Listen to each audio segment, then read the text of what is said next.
And we're very lucky this morning to have Gabby Wright with us from the network.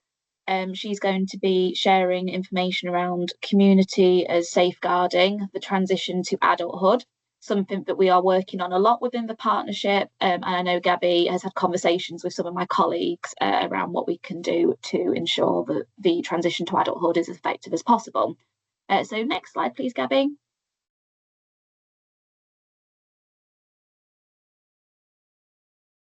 Brilliant. So like I say, some familiar faces. So I appreciate that a lot of you have heard this already, but for those who have just joined us today, if you could have your cameras and microphones off for the duration, please, it just helps with the technical side of the presentation. If you wish to ask questions throughout, you please feel free to use the chat or raise your hand. I'm sure Gabby is happy to answer questions, and there'll be some time at the end to answer those ones that have been put in the chat as well. If you would like or need subtitles, then there is that option available on Teams. So along the top of the screen or along the side, depending on your setup, there should be 3 dots that say more. You click on that and click on language and speech and show live captions. There's a few seconds delay, obviously, as it takes what Gabby has said and adds that to your screen for you. We are recording the session. We really appreciate that you've all been able to take time out of your week to attend today. But for those who were unable to and would like to catch up afterwards, we will be sharing the link on our YouTube. You will all get access to the recording, the slides, and some further resources that we've collated in about a week's time, as we sort of manage to sort of look at those, edit them and get them uploaded for you all. As you can appreciate, with it being Lincolnshire Safeguarding Children Week, there may be times when sensitive topics are discussed, and it's just a reminder to look after yourself and potentially those in the room with you. If you feel like you need to take a break from the session, please feel free to leave or to put us on mute. The session will not be locked down at any time, so you will be able to come straight back into the session. And myself and Rachel and Gabby will stay on for a few minutes at the end if you do need to talk to us at all. So with that in mind, I'll pass over to Gabby. Thank you very much, Gabby. Yeah, so I'm not great with Teams. So I've got the chat up, but I've not got like the thing that has the mini faces up. So just bear with if you do want to put your hand up. So I'm Gabby, I'm from the network, and we are a small charity that supports young people aged 16 to 29. We've been around since 2016, but we've evolved a lot since then because our purpose is to act as a resource for the young people in Lincoln, and what that's looked like has obviously changed a lot. We originally started in the City of Lincoln area, but we've just organically started to see a lot of people from rural West Lindsey, North Kesteven, and a little bit of East Lindsey. So basically we class anyone who would see Lincoln as their central hub. They're our people. We see at least 200 young people a year, and our focus is on providing the one-to-one person-centred support. We've also started to create facilitated peer-to-peer support spaces, and while our tagline is careers, advice and support, that's because that's what young people say they'll engage with. They're not up for the more touchy-feely headlines like transforming the lives of young people. They want something nice and practical, but when they come in we start to ask those extra questions like what's worrying you, what's getting in your way, and as a result our support kind of focuses a lot more on the personal and systemic barriers. That's also led us to move a bit further from just the one-to-one stuff that we do, and we're also starting to look at ways on a systems level with local motion to start to empower young people to raise their voices and start shaping change. So that's the brief of us. What I would like to focus on today is something that we've seen as a bit of a theme, because we cover the transition to adulthood. So that's the point when 16 to 18 is that weird age where they're kind of adults, but they're kind of not. And then 18, a lot of places will officially class them as adults and a lot of services might drop off. Not only that, but they're like navigating like a completely different world. And that's when we start to see the things come up, the little red flags that go, oh, you're kind of vulnerable. But what we started to run into was like, okay, what do we want to do with this? Because actually they're not vulnerable with what I call in the office a capital V. So that's when you might get on the phone to safeguarding, you've got those criteria they hit. They're vulnerable with a small v, which is called a capitonym if a word changes when you capitalize it. But that's how we use it in the office. So those things that we go, okay, like this person's got capacity, but they maybe don't have all the information to make informed decisions. And we need to find a way to help them to keep themselves safe. So we always respect the autonomy of our young people. The right to make good decisions comes with the ability to make bad ones, and vice versa. But we want them to be as informed as possible. So some of the risk factors that we've started to include that I'm sure will be very familiar to other people, but that we look at in our triages, and we're seeing especially with the generation coming up, the Gen Z, and I think we're about to start getting some Gen Alpha, which makes me feel absolutely ancient, is the social vulnerability. So levels of kind of naivety, it comes up especially in some of our neurodivergent young people, just unearned trust in others, or like just not being able to spot those red flags that maybe other people would be able to go, oh, that's not great behavior there. That person maybe is taking advantage of you. It coincides a lot with the loneliness and isolation risk. That covers a lot of things, because not only does that increase their chances of mental health, but when you are lonely and isolated, you're more likely to want to trust other people and are more ripe for exploitation. So one of the things that we see is maybe young people who've had to move out quite early, like 18, have gone into shared housing, and we'll start chatting to them. And I remember one case where we were just chatting and we picked up that he was always buying the takeaways, like always, and no one else in the house was. And it's just a little bit, it's not quite into that big old capital financial abuse category. But it's one of those things that you're like, this is the start. This is the start of someone who is vulnerable, that's not realizing that this isn't okay and isn't able to feel confident to stick up for themselves. And it's going to be a pattern if we don't stop it now. So we talked to them, we explained, how would you like to be treated? How would you treat others if they're not buying it as well?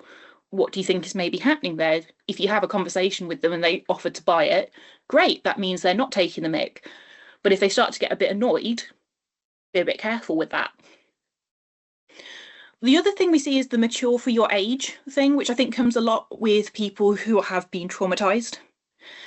I know that when I was growing up, I was probably one of these people as well. Like, you've had to deal with so much, maybe you've been a young carer, that you think that you've probably got this adult thing sorted out. You feel like you've always been about 40 on the inside. But that doesn't mean that there's things that you don't know, like payday loans, people taking out phone contracts for the first time that, like, again, one of my things is if they're over £30 for a phone contract, it's like, what's happening? Someone in the shop has just taken the mick, and this is a sign that actually you might need some help with your finances to just look after you, or help you look after yourself when going into that big old adult world. Because it kind of comes back to that other bit of don't know what you don't know. And I think that's what makes the transition to adulthood an especially vulnerable time. There's both the knowledge that you're kind of having to figure it out on your own, and some of these people will be coming from complex home situations. They don't have role models, they don't have someone they can talk to that they can trust. They're getting passed on maybe multi-generational misunderstandings, and they don't know what's normal, although normal is obviously a broad word. And that's when we start to see the things like they don't know, how to set up bills, how to do X, Y, and Z, like how to search for work, what a good workplace looks like, being passed on misinformation from maybe older generations that aren't up to date with working rights just yet and have a different view of things. And they're like, go off and get some work experience. You don't have to get paid for it. And it's like, well, that's actually unpaid labour. And that's when, if it's over a week, we're into some dodgy territory here.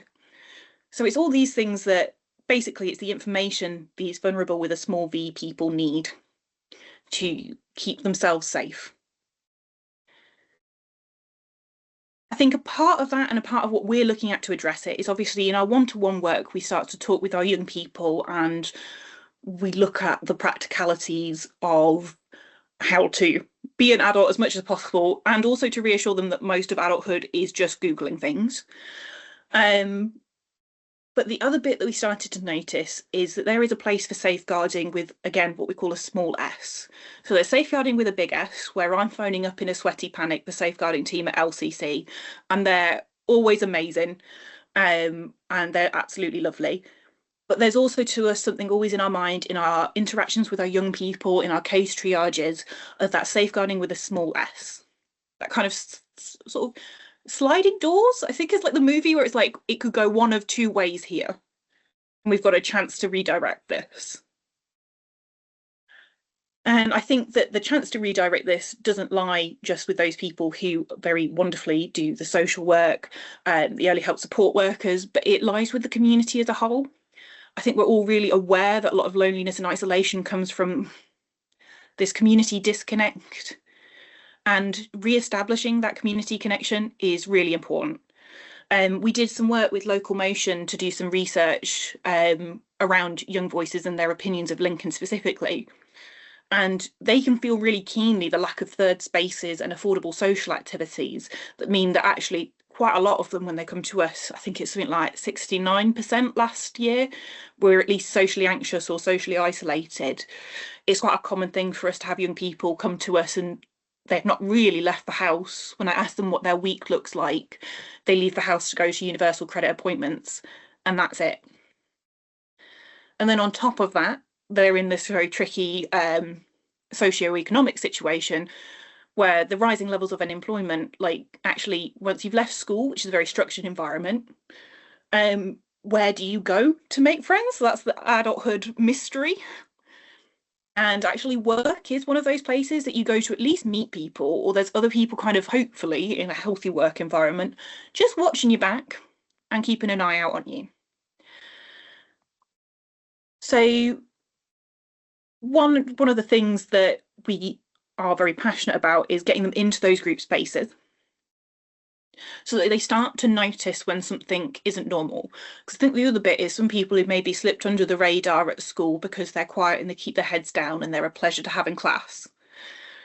Doesn't mean they're not having a really complex time at home. We get a lot of what we call invisible carers. So people who are maybe carers for their family, but because they're quite isolated, because they're quite quiet, no one's told them that that's not how things normally are. They just think that's just how it works.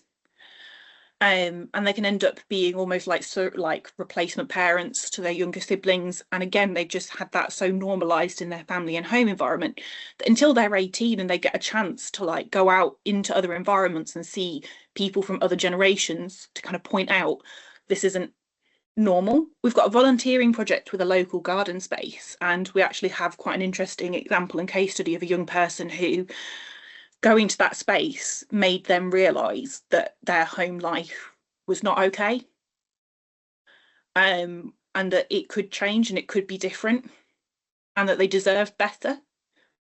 But they were in such an echo chamber before that that there was no way that they were going to realise that on their own, which was absolutely heartbreaking. Other things that we see for like those chances to reduce risk, so safeguarding with a small s instead of like the official way, is just those bits that we take for granted for the community connection of someone who can give you a lift to the doctors.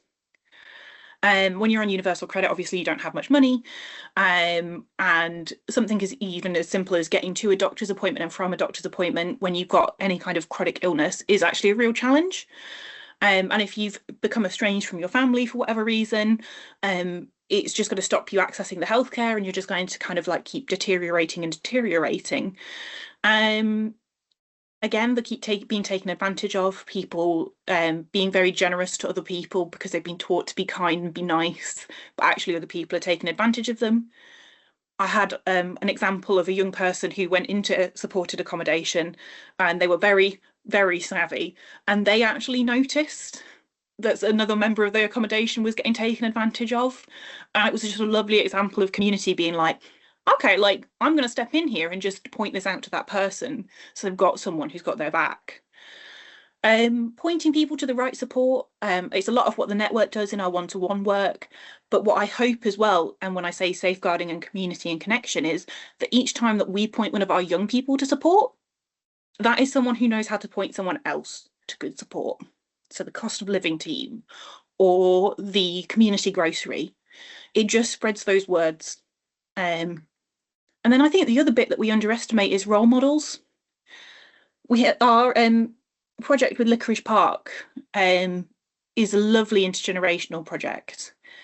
And again, I mean, I want to be like some of the ladies at Licorice Park when I grow up.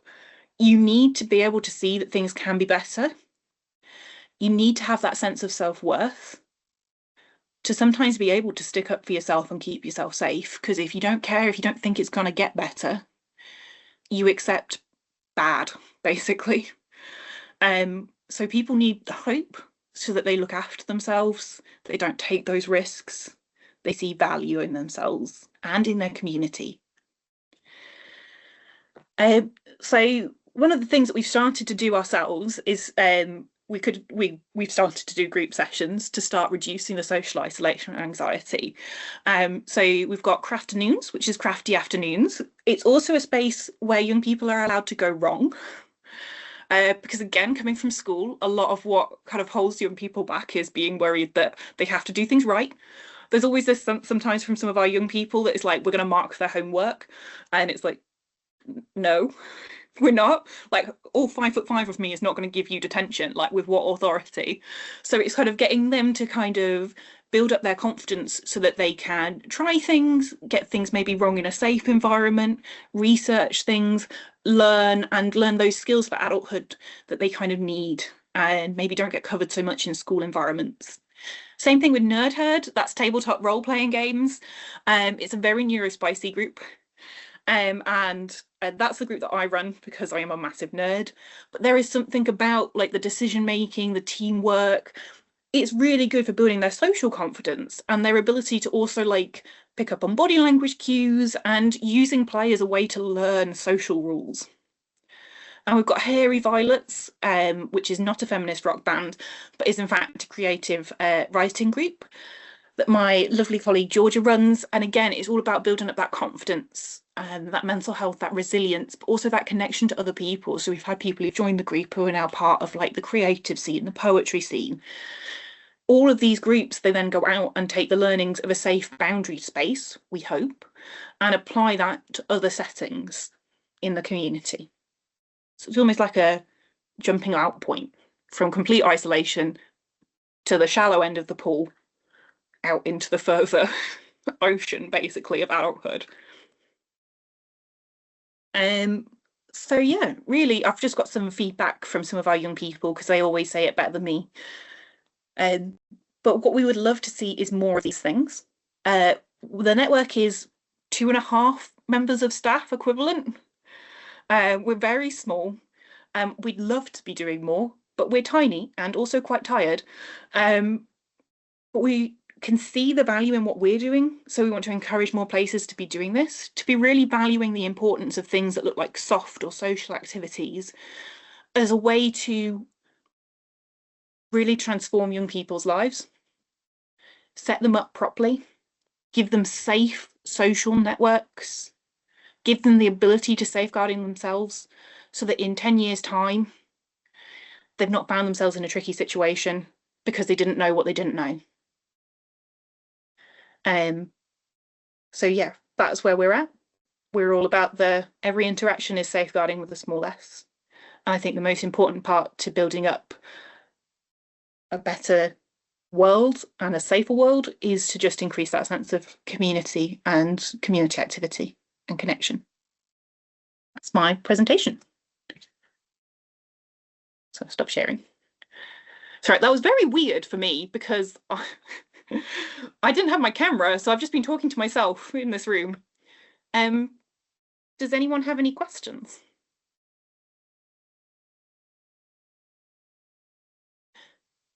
For homeschool? Yes, we do. We get quite a few people who are homeschool, or I think it's EBSA, very catchily, emotionally based school avoidance. Yeah, we will provide the careers advice and support, and again, looking at building up the social networks as well. Abby, could you explain a little bit about the areas that you work within? What geographical areas Yeah, or geographical, sorry. okay. I have a map now. We employ so I will share that at some point, but it's basically the job centre in Lincoln's done a really good job of spotting where the social footprint of Lincoln is. So West Lindsey wise, it's probably out to Market Raisin.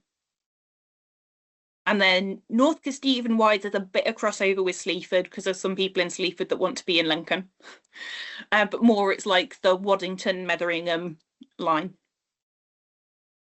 But basically, if you're never sure, like drop us a message and we'll see what we can stretch to, basically. Ooh, do we currently have a waiting list? No.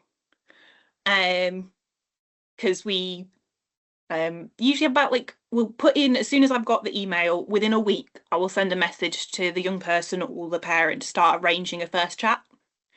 And then it's probably within a week, 2 weeks that we can book in with myself or one of my team members. And that's more a case of just matching diaries. Thank you. From your experience, sorry, Claire. No, go for it, Mandy. I can wait. From your experience, Gabby, have you got ideas for professionals? I'm thinking like if the professionals that are on this call, and also for the parents, we've got children who are sort of reaching that transition to adulthood stage. What's the best things we can be doing to prepare them, in terms of our own roles? And sort of what are the concerns? And I know obviously you mentioned like financial and things like that, but how are they experiencing that transition to adulthood? I think it's teaching them healthy cynicism.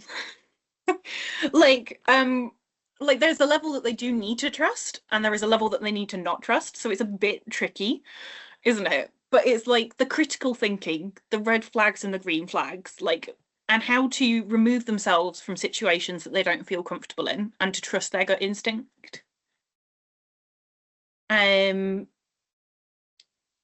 Yeah, I think it is a challenging one, isn't it? And it's kind of a lot of it is also learning on case by case basis, which is back to you need to be able to make connections with other people in your community, and have trusted adults that you can chat to when you're like something doesn't feel right. So just being a non-judgmental space for your kids to come to, so that they also don't feel embarrassed and don't share it with you because of embarrassment. Yeah, that's been a real theme this week, across all the different webinars that we've had, is, first and foremost, but beyond any sort of skills and tricks that you need as a parent or a professional, is just that having that conversation, being able to ask that question of what's happening in their lives, how are they feeling, and really basic. And I think that's the difficulty as a parent. You think that you need to have all this sort of knowledge of whatever they're experiencing, but it's a conversation. Yeah, or making sure they've got other people to have that conversation with, because also no matter how amazing you are as parents, because we meet so many amazing parents, there's just something different. I have we have a running joke in the office that we're paid to not be our young people's parents. We're not often saying stuff that the parents aren't also saying, but we're not the parents, so we're able to say it. And I'm happy to do a bit of self-disclosure to reduce embarrassment, lack of all the silly sausage things that I've done when like in my 20s. Like, oh yeah, like we've all been there. We've all accidentally put in like for an expensive broadband bill because we didn't know any better and we've had to switch. So yeah.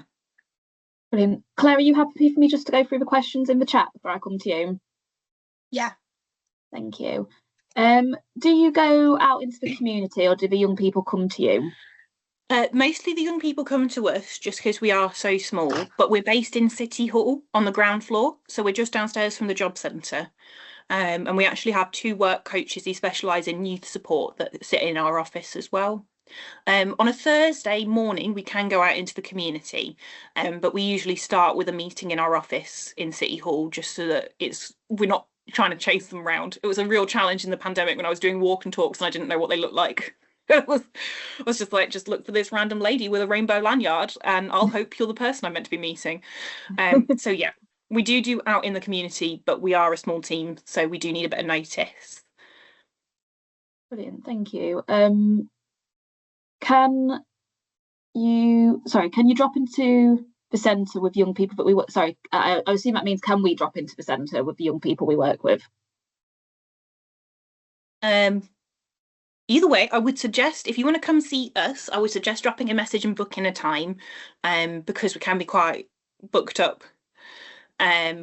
Or if there's not enough of us in the office because someone has to do community outreach for whatever reason, like we have to shut it.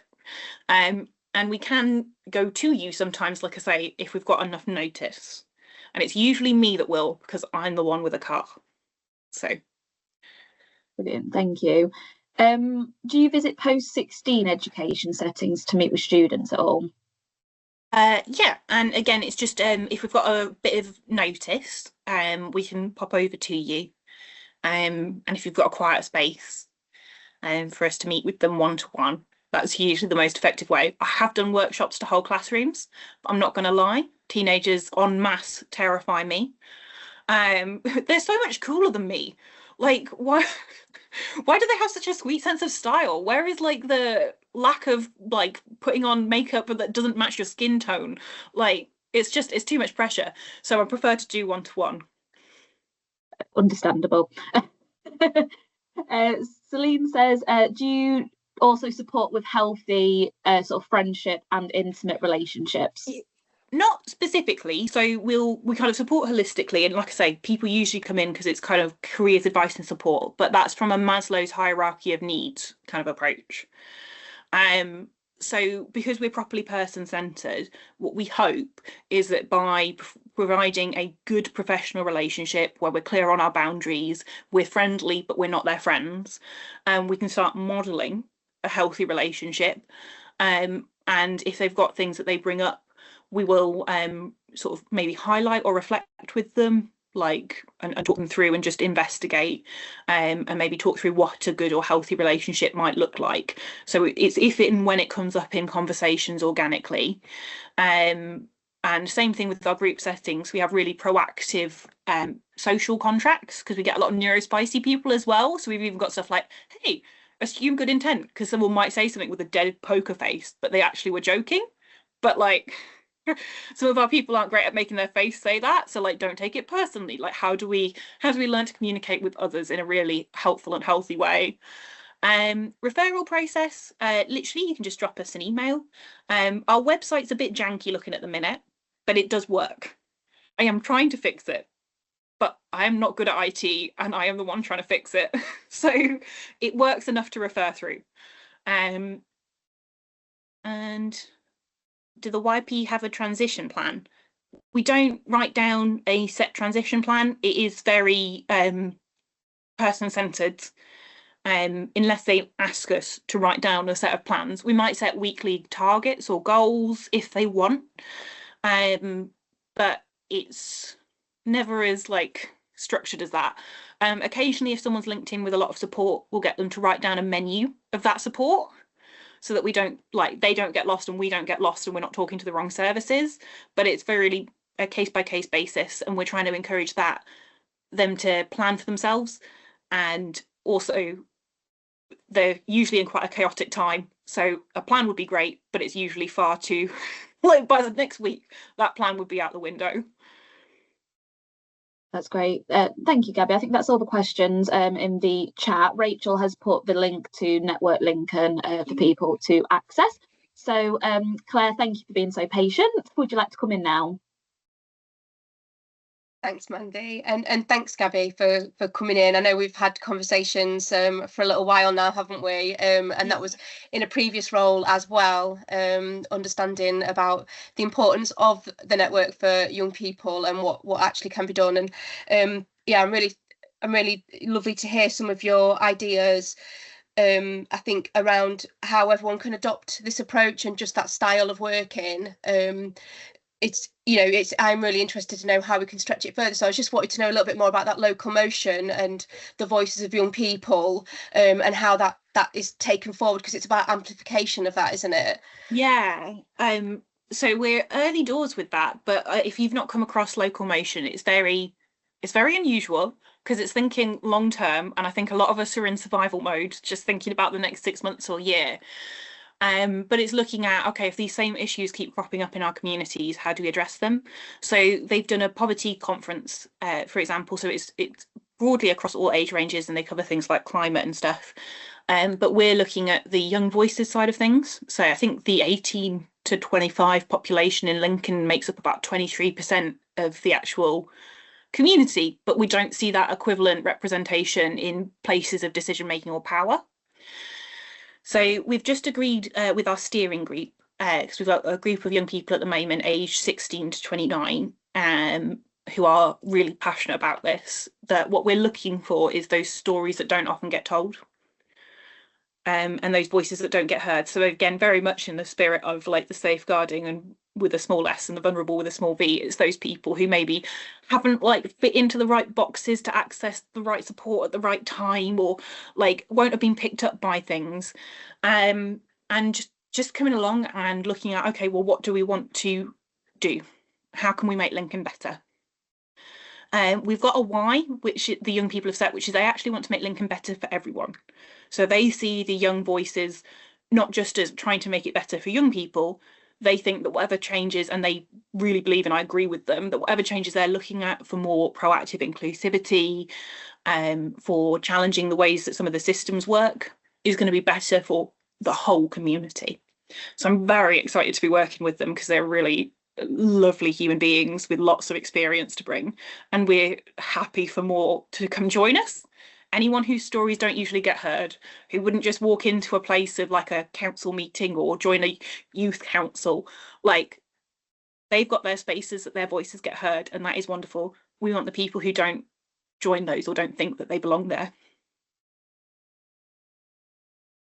And that's, I think that is key, because I think we've been doing some work in Lincolnshire around transitional safeguarding. So just really thinking about that the when you stop being a child and start being an adult, the legal adult, but actually it, you know, that if you don't have that defined service or a transition point to go to, or that identified sort of support need, the world can sometimes be, and you described it so well, and that's what I really want to congratulate you on, you know, those ideas of loneliness, just information, maybe the network of support, and just you know, learning through experience, if you haven't had it. We've been doing a lot of work on neglect as well in Lincolnshire, and I just think you know, that thing of you can't ask a fish how it is to swim in water, and that's the thing about experiences. If you sort of coined the phrase, and I think in here about the you don't know what you don't know,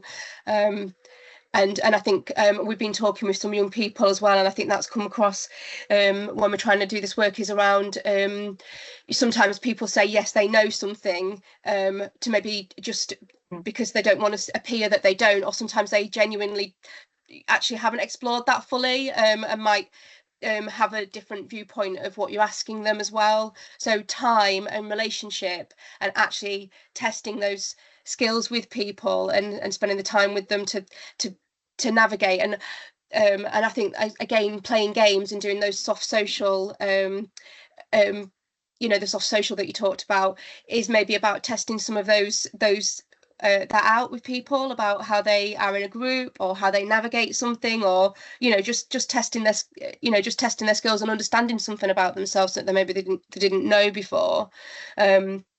So yeah, I'm just really, yeah, just that locomotion, I'll be absolutely looking out for it. Oh, Mandy, yeah. Thank you, Claire and Gabby. It was just interesting to sort of hear what you were discussing then, and I wondered if, Gabby, I don't know how long sort of the network has been in existence, but I wondered if you sort of saw an impact of COVID, because I think over COVID we became really good at that community space and sort of working together, and people within each community sort of looking out for that area as such. I think you were right in sort of we're in survival mode now. So I know, like in my village, for example, it felt amazing in COVID, but then it felt like when we got back to as normal as it can be in 2025, it hasn't happened quite as much. Are you seeing sort of a difference in the teenagers you're experiencing now, sort of compared to that time? Sort of. I think it more exacerbated an issue, and there was already a crack, and this just stuck a giant wedge in it, so that it happened more quickly. So in 2020, in February, we were doing a conference actually looking at something that wasn't raising young voices because local motion didn't exist, but looking at that exact thing of who are these kids that are getting left behind, because we're starting to see more kids that haven't been to school and are experiencing increased like loneliness and isolation. So we were starting to see it before then, and really COVID just rammed that wide open and made it more obvious, because I think everyone was really worried about the older generations, but actually I think they, like, the communities came together to support them. But then the research and the studies that came out were actually the loneliest people in this pandemic are our 16 to 24-year-olds. And it's why we've expanded our age range to 29. We were 16 to 24, but we just noticed almost like because there's been so much of a pause on opportunities and also social development, that we've just expanded our age range, because really some of our like 27, 28-year-olds are in a similar boat to our 24-year-olds. So it only felt fair. But I think the issues have been underlying under the surface for a long time, and COVID didn't make them. COVID just highlighted them. Especially with those kids that didn't feel comfortable at school, had a chance to not go to school, and then just could not face the idea of going back. Yeah, I think that's something we are seeing, sort of in research we've seen, and elements and discussions we're having. Sorry, Claire, I interrupted. Did you want to come in?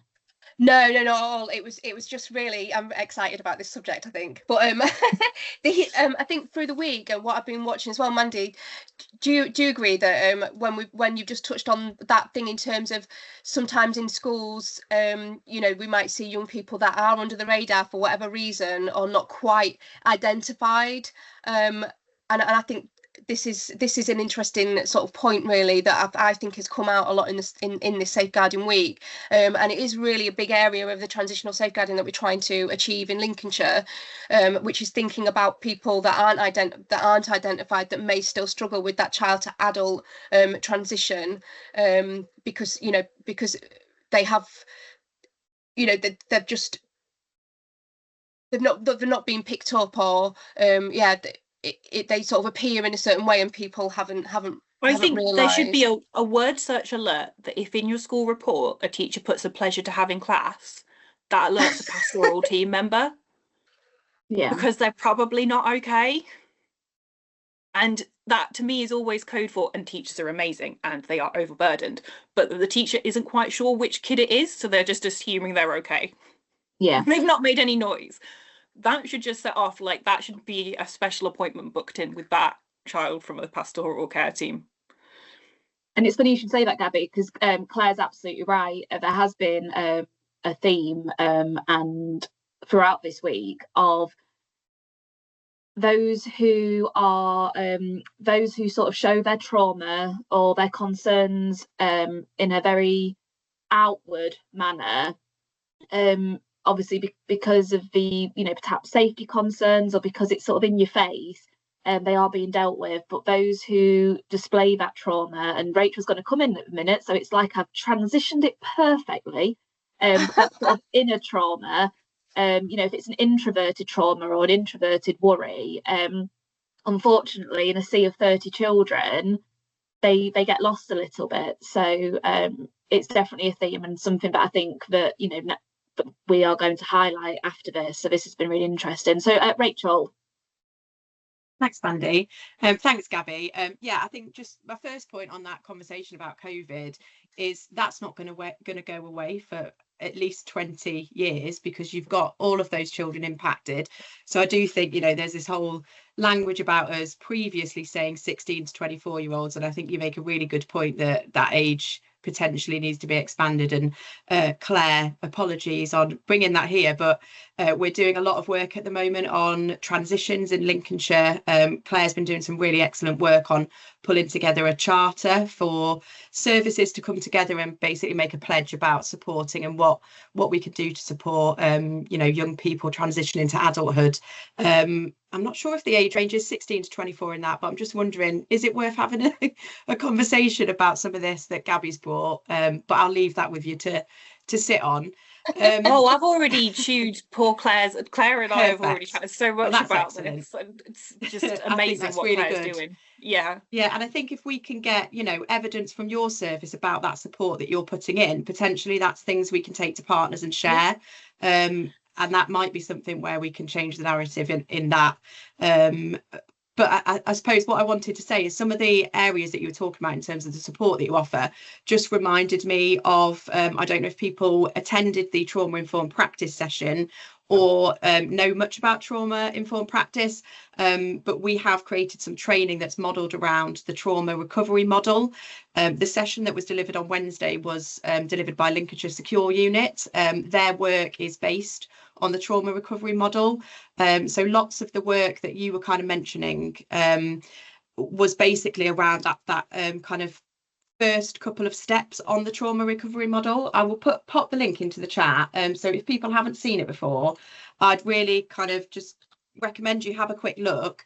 That is separated into kind of different models, which kind of highlights and works alongside Maslow's hierarchy of needs.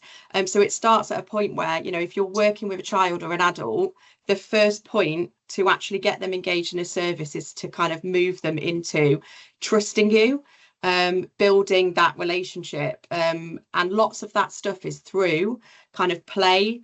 So where you were saying, about having your role play game group, your creative writing group, like that is all such important.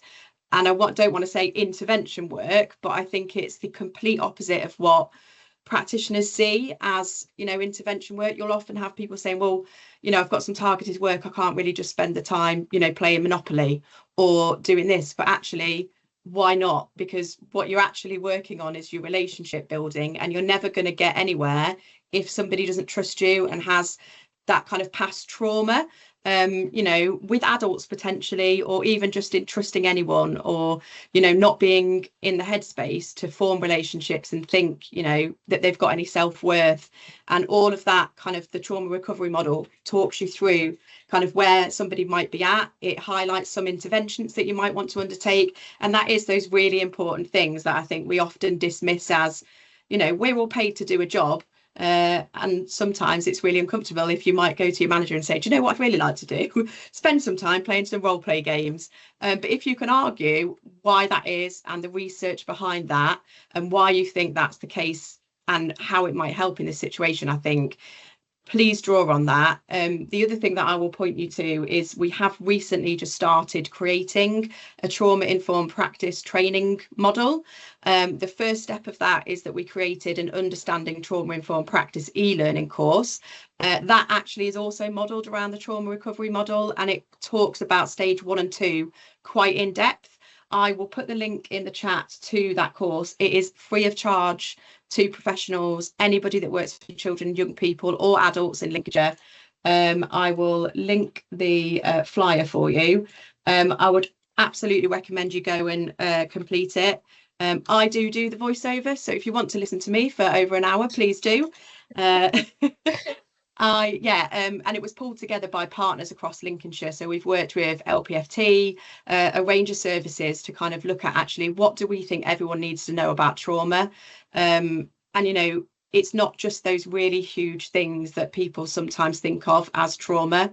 I would argue that COVID is probably a contributor for a lot of people in terms of experiencing trauma. That was an absolutely unbelievable time for every single one of us, and we all kind of dealt and moved forward with that. And like Mandy said, communities came together and that helped us through, but then there's not really been much since. It's almost like, oh, forget about that. So honestly, would recommend everyone goes and has a look at that e-learning if you've not already done it. We will also be creating a face-to-face course, which will hopefully be ready by the end of the year. And that's going to pull together psychologists, LPFT. We've got the domestic abuse team contributing and our fabulous training team as well. I think they're on the call, so I always get a good time to shout out for them. But we will be pulling together a trauma-informed practice training course, again, that will be open to professionals. And I think Claire mentioned our work on the child neglect resource. That also has kind of that trauma lens as well. And we've also drawn on that. I think there's a lot of evidence and research that child neglect is often missed in adolescents. You know, sometimes, although it is difficult even to identify in younger children, often in adolescence it's much harder, you know, where the supervision expectations might be different for parents. So we have included kind of some information and support in those resources as well around actually spotting child neglect in that age range. I will link the child neglect resource into the chat as well. And then the final thing that I'll just say is we do have a lot of work to do in terms of training and supporting people to understand lots of transitions. We do have a specific module available that is again free of charge about a transition to adulthood as a child in care specifically. So that talks about them having access to a leaving care worker, what support they are offered within Lincolnshire, and kind of information about advocacy rights.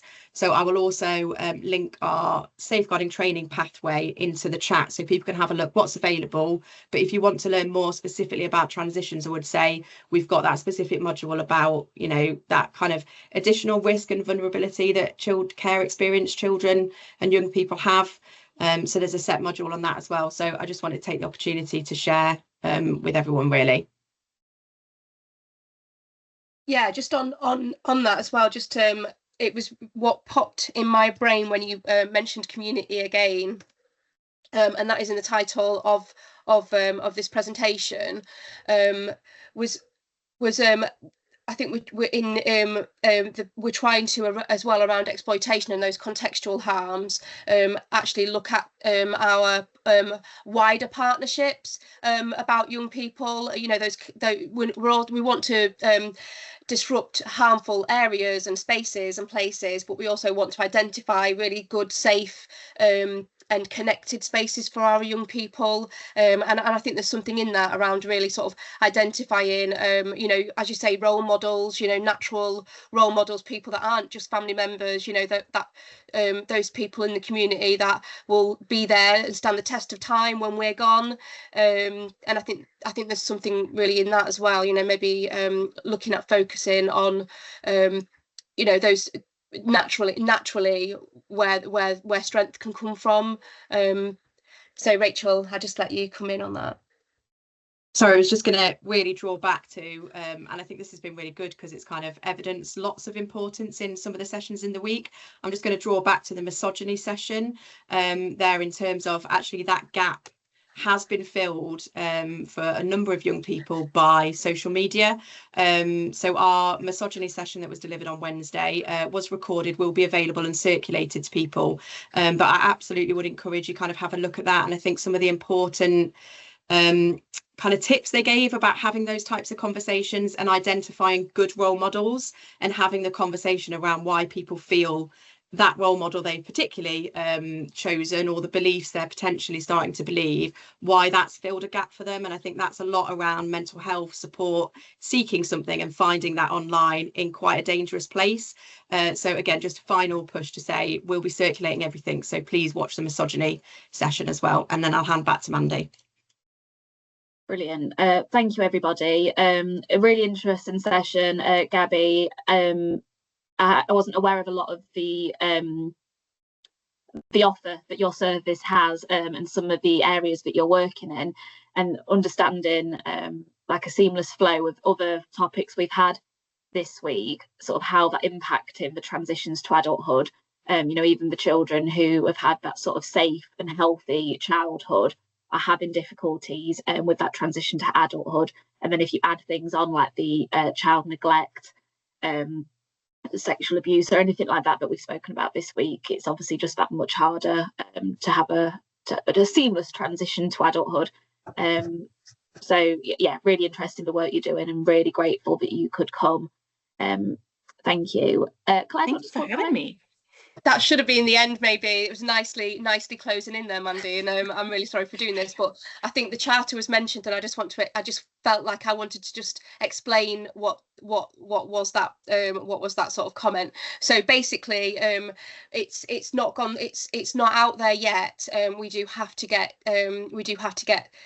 some full approval of it, but the idea behind it is it's following the transitional safeguarding model, which is six principles, or six areas of the approach.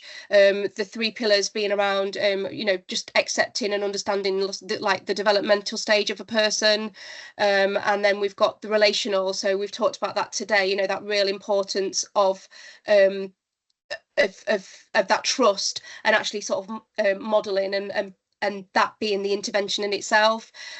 So we're talking about that in terms of extending that and thinking about that for a much longer period of time, and really having that approach and holding it for longer. And there's lots in the transitional safeguarding approach that's really sort of asking people to be aware of adversity, so not just the trauma or previous background, but also just whatever might be going on, situationally for that person. So it's really sort of asking for that support, that sort of holistic understanding of the person, and the trauma informed practice really sits really closely in with that. And I think Rachel bringing that up was really right to do so, because that was one of the areas of work that the transitional safeguarding group were trying to knit together with this piece of work.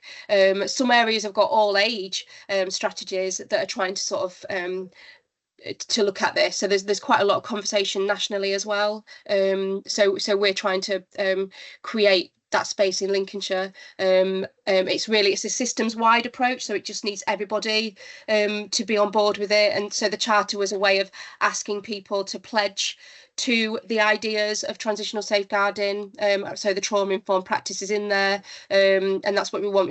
So it would be the police, health, the council, and then all other services that are commissioned around us that can answer to the charter and put something in writing that is about this way of practicing with people. Yeah. So I think that was it. Yeah. No, that's brilliant, Claire. Thank you. I think the charter is really important. And if you don't follow the Lincolnshire Safeguarding Children Partnership on Facebook, if you're on there, then give us a follow, so that when that is launched, you can see that. And hopefully, if you're from an agency, you can sign yourself up. So we will be closing the session to an end now. I have put the feedback. I just muted myself halfway through that sentence, which was helpful. We have put the feedback form in the chat, so if you can fill that in for us. And again, Gabby, thank you ever so much for a really interesting session, and thank you everybody for attending today. And hopefully we'll see you for our final session at 1:30.